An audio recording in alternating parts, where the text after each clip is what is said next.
Capital Sonoro. Ahora.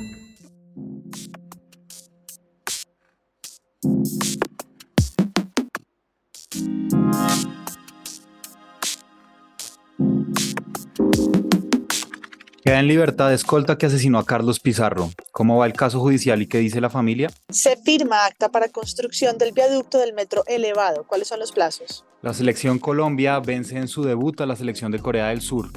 ¿De quién fueron los goles y cómo pintan los próximos partidos? Ahora, un podcast.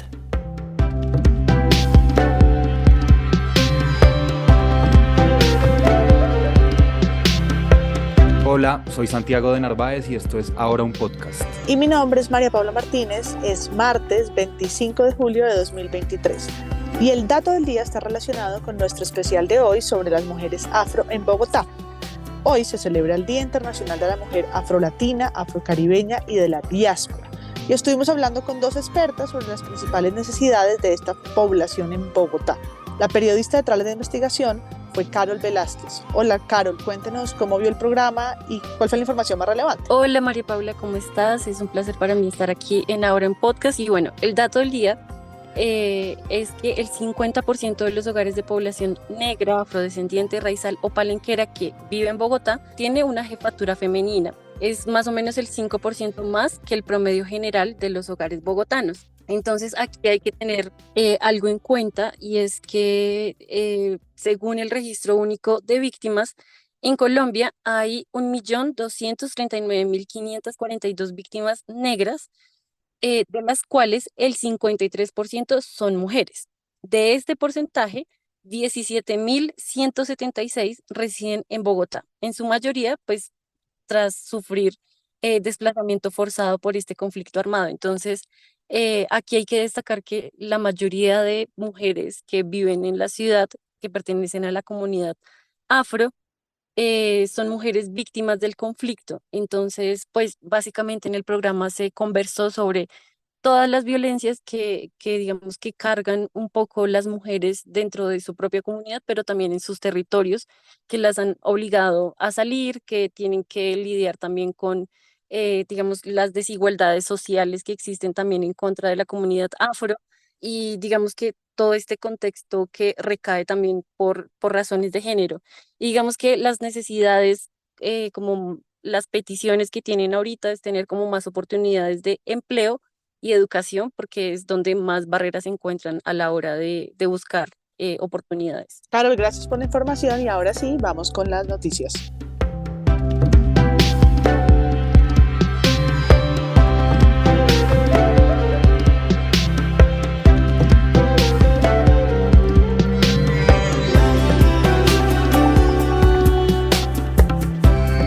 El escolta implicado en el magnicidio de Carlos Pizarro quedó en libertad.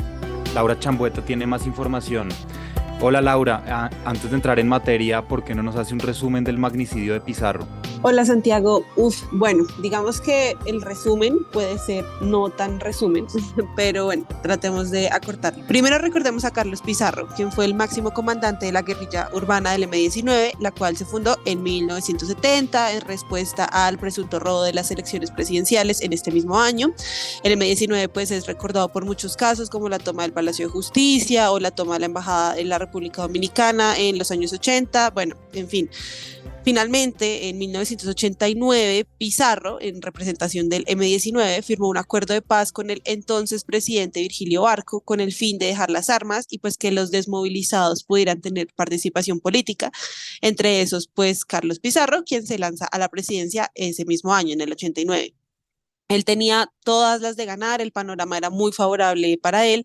Sin embargo, 47 días después de la firma de este acuerdo de paz y de oficializar su candidatura, Pizarro es asesinado en un avión que iba rumbo a Barranquilla, de Bogotá a Barranquilla. Se dice que esta orden la dieron Gerardo Gutiérrez, alias Jerry, quien luego fue asesinado por uno de los escoltas de Pizarro, quien es Jaime Ernesto Gómez, quien es el que quedó en libertad. Ok, bueno, entonces explíquenos ahora los detalles del caso judicial. ¿Qué ha pasado con eso? Bueno, pues el caso es que Jaime Ernesto Gómez está vinculado al magnicidio de Carlos Pizarro desde el 2014. ¿Por qué? Porque se cree que él mató al homicida de Pizarro para evitar que éste hablara, ya que tanto Gómez como alias Jerry, la persona señalada de disparar contra Pizarro, hacían parte del esquema de seguridad que le había brindado el DAS, el extinto DAS, a Pizarro. Jaime Gómez, desde enero del 2017, cumplía una medida de aseguramiento de detención preventiva de la libertad en la cárcel La Picota. Esta sería inicialmente por 2 años, luego fueron otros 2 y estos días llegó a vencimiento de términos esta medida preventiva. Muy bien, entonces, ¿qué pasó con él? ¿Lo soltaron? Sí, pues ya que quedó en vencimiento de términos el caso de Jaime Ernesto Gómez, pues este quedará en libertad, digamos que aún se está como tramitando eso, lo cual desde diferentes sectores se ve como una falla y una negligencia por parte de la fiscalía, ya que, bueno, este caso ya lleva más de 30 años y ha avanzado de manera lenta, ya que primero el fiscal encargado de llevarlo fue trasladado desde Bogotá hasta Chocó, luego el siguiente que entró a liderar el caso no hizo mayores adelantos en la investigación y bueno, hay que tener en cuenta que a Jaime Gómez se le señala pues de los delitos de homicidio, concierto para delinquir y porte de armas. Laura, ¿la familia de Pizarro se ha pronunciado? Sí, de hecho hablamos con María José Pizarro, hija del líder político y actual senadora, y esto fue lo que declaró. Nos parece de suma gravedad y llamamos a que se pueda actuar por parte de la Fiscalía con total eficiencia, reintegrando, llamando nuevamente al fiscal para que pueda adelantar la investigación del caso aquí en Bogotá y no asumiendo la gran carga que tiene. Esto, por supuesto, es una estrategia dilatoria. Hacemos un llamado para que actúe con imparcialidad. Bueno, Laura, muchísimas gracias. Nos vemos la próxima. Chao. Hasta luego, para mí es un gusto acompañarlos aquí en Ahora un Podcast.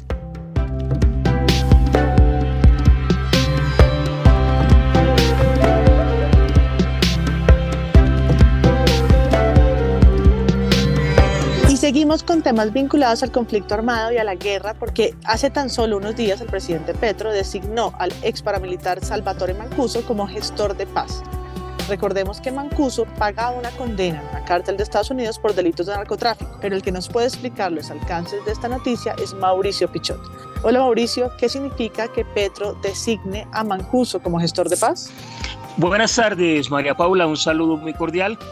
Se trata de tratar de ahondar en el conocimiento que tiene Salvatore Mancuso del conflicto armado interno, especialmente lo que ha ocurrido en estos más recientes 30, 40 años y lo relacionado con la implicación de estas organizaciones armadas al margen de la ley de extrema derecha en el conflicto y la complicidad que tuvieron con sectores militares, con empresarios e industriales que patrocinaron sus acciones en contra de grupos insurgentes y también contra la población civil.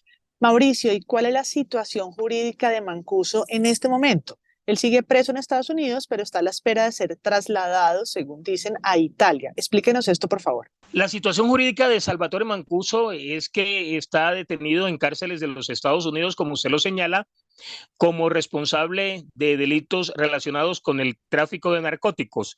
A ese país fue enviado en mayo del 2008 por el entonces presidente Álvaro Uribe Vélez.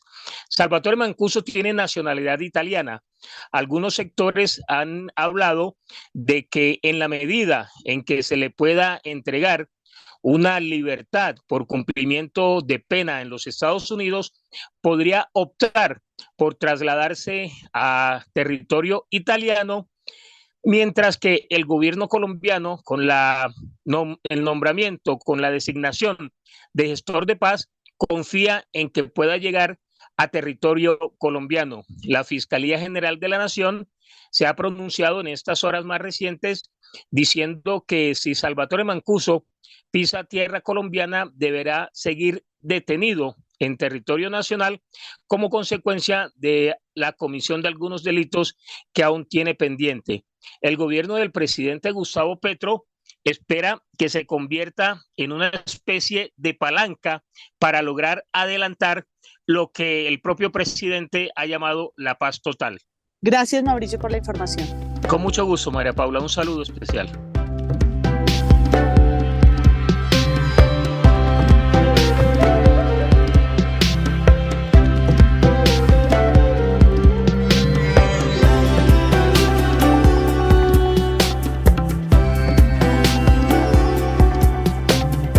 Bueno, y vamos a hacerle seguimiento a una noticia que registramos la semana pasada en el noticiero de Mediodía.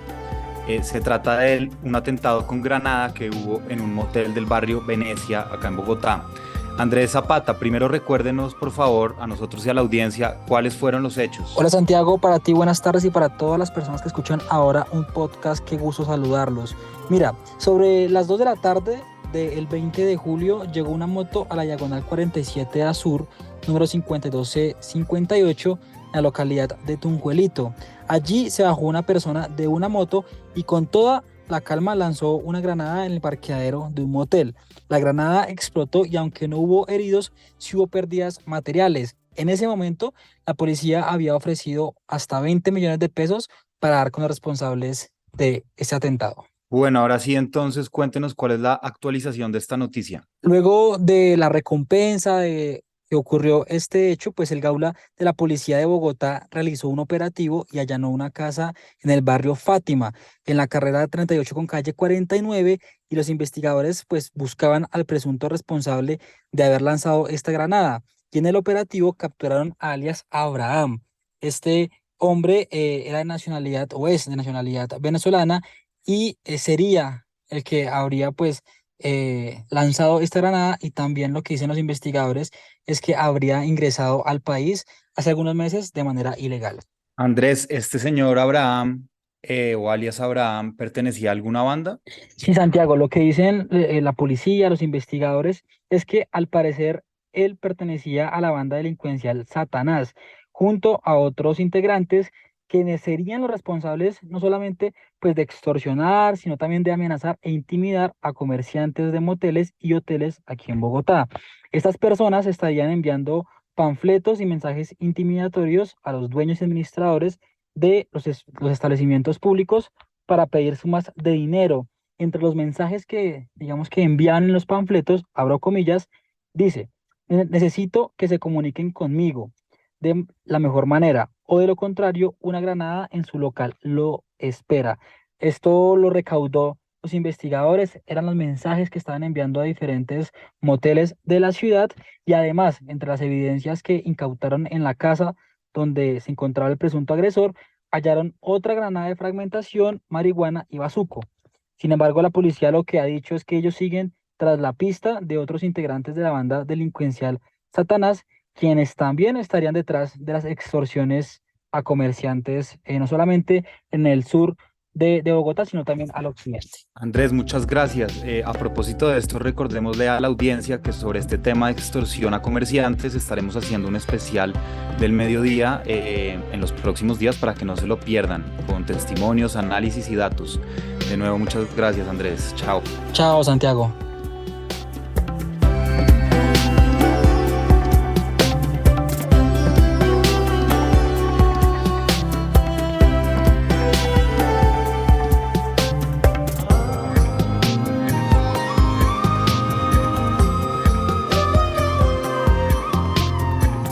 Se frenó la licitación para obras en planta de tratamiento de Canoas, una obra de ingeniería clave para la ciudad porque significaría un avance en la descontaminación del río Bogotá. Esteban Bejarano vuelve y juega este tema. ¿Qué pasó? María Paula, lo que sucedió es que el Tribunal Administrativo de Cundinamarca decidió darle un alto pues, a la licitación del proyecto de la planta de tratamiento de aguas residuales Canoas. Una de las razones del tribunal para frenar esta fase tiene que ver con el proceso de preselección de las firmas que podrían presentarse a la licitación, la cual fue abierta a finales de marzo, porque para entonces la empresa de acueducto y alcantarillado de Bogotá afirmó que aún no tenía la garantía soberana de la nación para acceder y gestionar la financiación con la banca multilateral. Además, aseguran que la empresa de acueducto modificó el convenio firmado en 2019 que permitía cerrar un acuerdo financiero con la Corporación Autónoma Regional de Cundinamarca. Lo que ellos dicen, abro comillas, es que luego de firmado dicho convenio, la empresa de acueducto de Bogotá desde 2020 y hasta hoy ha efectuado variaciones sustanciales a la propuesta original. Cierro comillas. María Paula, la construcción de esta planta de tratamiento de aguas residuales tiene un costo de 4,5 billones de pesos e inicialmente se esperaba que estuviera terminada en 2026.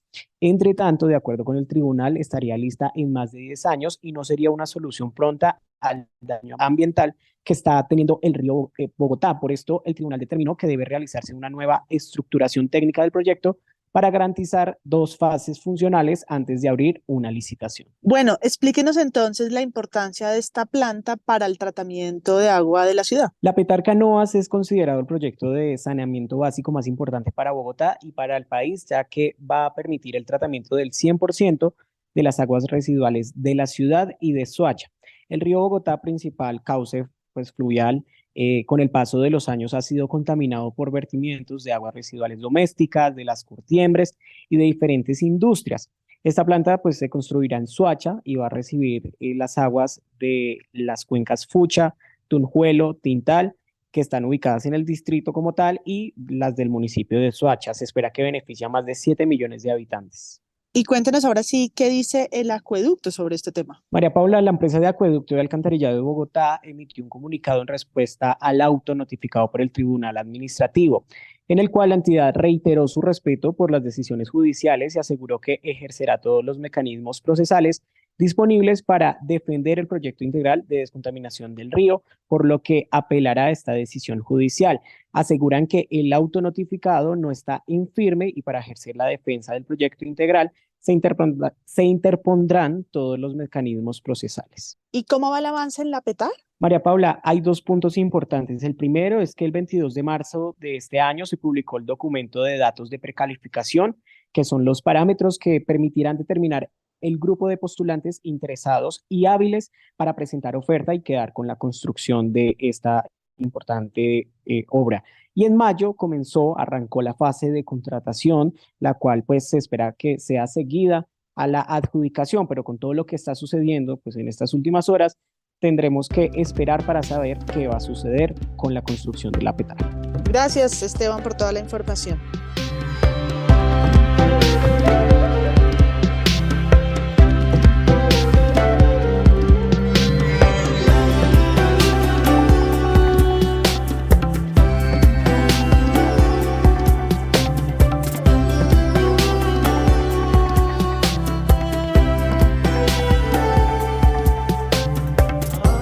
Bueno, y a propósito de obras, hoy se firmó el acta para la construcción del viaducto de la primera línea del metro.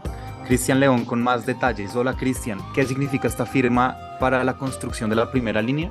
¿Qué más, Santiago? Hola MP. Bueno, en pocas palabras, significa que desde este día arrancan oficialmente las obras principales de esta primera línea del metro. Ahora, esta firma le permite a los contratistas que puedan iniciar esas obras como cuáles, pues el viaducto, que es muy importante porque por ahí es donde van a transitar los trenes en unos años. Entonces, según el cronograma, ya eso es lo más importante. Allí se encuentran, por ejemplo, también los pilotes que van a soportar ese viaducto, de los cuales se realizarán 1.000 metros lineales diarios, según lo que indicaron, y con eso sí se iría cumpliendo el cronograma, que es una de las preocupaciones más grandes. Sobre esto último le pregunto, ¿cuáles son las fechas estimadas para la entrega del viaducto? Bueno, muy importante, según lo que indicaron hoy la mandataria de la capital y también el gerente de la empresa Metro, es que se prevé que este proyecto esté listo hacia 2027 o 2028, ya que ese año y esa diferencia que ellos dicen entre 2027 y 2028 va a servir para dar las pruebas de funcionamiento. Y bueno, otra de las cosas muy importantes es que con estas obras que ya iniciarían hoy, en total habría 9 puntos de trabajos para ese megaproyecto. Ok, a propósito de esta firma, ¿dijeron algo las autoridades, quienes firmaron, la alcaldesa se pronunció? Así es, Santiago. Lo primero que dijeron es que, por lo menos en avance de todo el proyecto, está en un 24% de la fase y que ya está lista la fase de preconstrucción. Ahora, te están diciendo por qué es importante hacer el viaducto después de primero el patio taller y todo este paso a paso, ya que esta es la parte tangible, es neurálgica, es por aquí donde se va a ver la eficiencia del metro, porque ahí van a rodar los 30 trenes que tendrá esa primera línea, y lo que dijo la alcaldesa es efectivamente eso, el 24%, y además añadió, porque se le preguntaron que había algunas inquietudes sobre cuánto realmente costaba el proyecto, pues ella insistió que es el mismo valor que se ha manejado todo el tiempo, que es 22,3 billones de pesos. Esa fue como la claridad más importante que hicieron hoy, porque había muchas dudas por los sobrecostos, por las demoras, por lo que había pasado también con la empresa encargada, consorcio, todo esto. Entonces ella lo que hizo fue ratificar que no va a costar más ni va a tener una adición a esos 22,3 billones. Bueno, Cristian, y finalmente, y de manera muy precisa y sucinta, díganos, yo sé que es difícil, pero díganos qué sigue para el metro, qué se viene. Bueno, hay un dato muy importante que nos va a dar un panorama de lo que viene. Y es que si bien ya algunos habíamos pasado y hemos sufrido, digamos, los trancones por las obras del metro, ahora van a haber 9 puntos neurálgicos en donde hay obras. Y los voy a decir porque probablemente muchos pasemos por allí. Parque Gibraltar, la avenida Villavicencio con Guayacanes, la Primero de Mayo con avenida Boyacá, la Primero de Mayo con 50, la NQS con calle Octava Sur y Los Héroes. Entonces, ¿qué viene para Bogotá? Efectivamente, mucha paciencia por el lado de las personas que transitan por estas vías, porque hay muchos más frentes de obra, 6 exactamente, que se abren, y un paso a paso, que ojalá el consorcio sí cumpla con esas fechas establecidas, que es lo que se ha manejado, y según y si todo avanza así, todavía faltan 5 años para que ese proyecto sea una realidad. Sin embargo, la firma de hoy le da como esa factibilidad de decir, bueno, ahora sí empezamos las obras más importantes. No es que lo otro no sirviera, sino que aquí es donde se va a ver realmente el funcionamiento del metro. Listo, Cristian, muchas gracias y le seguimos haciendo seguimiento a la noticia del metro. Chao, pues. Chao, muchas gracias a ustedes y sí, estaremos ahí con la lupa pendientes, que ojalá sí se cumpla esa fecha de 2028.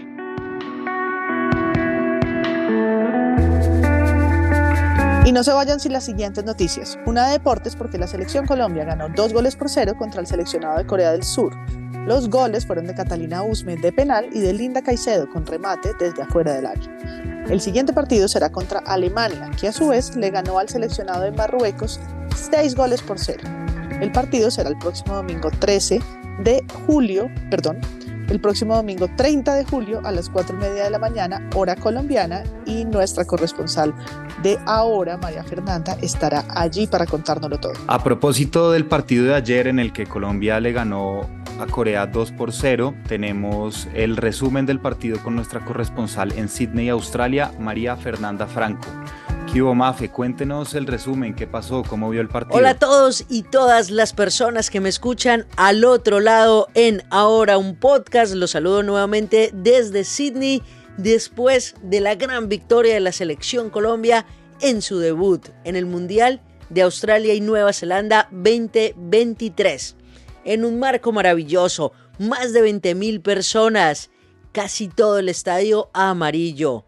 Gran acompañamiento de los hinchas colombianos para la selección, las dirigidas por Nelson Abadía con goles de Catalina Usme de penal, que por cierto llega a 51 tantos y sigue aumentando su leyenda, y de Linda Caicedo, nuestra estrella y actual jugadora del Real Madrid. La selección Colombia venció por 2-0 a Corea del Sur y con esto encamina su clasificación a octavos de final. El próximo partido, el próximo domingo 30 de julio, a partir de las 4:30 de la mañana, ante Alemania, líder de este grupo y que viene en la primera fecha por este mismo grupo de golear 6-0 a Marruecos. Encuentro que se disputará nuevamente en el estadio de Sydney, donde disputó y ganó Colombia el encuentro. Estuvimos en la zona mixta hablando con Catalina Usme y con Lacey Santos. Vamos a escuchar qué nos contaron después del encuentro. Pero yo pienso que de pronto por el juego quizás de Corea en un momento nos costó al principio coger el balón. Estaban peloteando mucho ellas, buscando mucho nuestras espaldas y en ese sentido pues nos costó un poquito esos primeros 15 minutos para poder acoplarnos mejor. Entonces, siempre espero que la arquera dé su paso para poder ejecutar. Eso es característico de un mundial, las arqueras suelen acudir mucho a su intuición. Bueno, de esta forma me despido, no sin antes contarles que Colombia jugó muy bien, que Colombia tiene equipo para al menos ilusionarnos con esos octavos de final. Va a ser clave el otro partido que enfrenta a Marruecos y a Corea del Sur. De ahí va a ser muy importante, junto a el encuentro de Colombia. Si Colombia llega a ganar a Alemania, se clasifica a octavos de final. Si no, termina en Perth el partido que definirá su pase a octavos. Posibles rivales, Brasil o Francia. Así que bueno, me despido. Un abrazo para todos y todas. Chao, chao. Bueno, Mafe, muchísimas gracias y seguimos conectados con usted para más información del Mundial. Chao. Una de política porque se oficializó la candidatura de Gustavo Bolívar a la alcaldía de Bogotá. Bolívar derrotó en la consulta interna al concejal Carlos Carrillo y a la también concejal Heidi Sánchez. La de Bolívar es entonces la candidatura más fuerte de la izquierda en este momento, por no decir la única. Y una de servicio porque tendrá lugar mañana y el jueves el primer encuentro de justicia escolar restaurativa organizada por la Secretaría de Educación en conjunto con la Jurisdicción Especial para la Paz. Esta reunirá a educadores, educadoras, directores y directoras de escuelas, profesionales de la justicia y todas aquellas personas interesadas en fomentar un cambio positivo en los entornos escolares. Eso fue todo. Ahora es un proyecto periodístico de Capital que está en televisión, en YouTube, en las redes sociales y aquí en podcast. Busca Capital Político y a de vital importancia para saber lo que pasa en la política y la cultura y despierte todas las mañanas con nuestro boletín en su correo electrónico. Este podcast es producido por Andrés Villamil. La escritura está a cargo de este servidor, Santiago de Narváez, y de Juan Pablo Conto, y la edición a cargo de Cian Bernardo González.